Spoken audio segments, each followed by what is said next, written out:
Sebenarnya kita itu disebut apa ya? Selama ini kita jarang ketemu.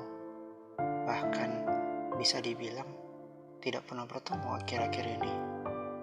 Sudah berbulan-bulan saya tidak melihatmu. Bukan karena virus COVID-19, sehingga kita tidak pernah bertemu. Mungkin karena sikapmu yang dingin terhadapku. Tapi hal ini baik juga untuk kita berdua.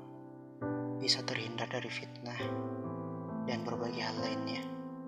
Saat ini, saya hanya dapat membayangkan wajahmu yang selalu ceria dan selalu semangat. Walaupun sebenarnya komunikasi kita tidak berlangsung begitu baik. Harapanku, semoga kamu baik-baik saja. Tetap jaga kesehatan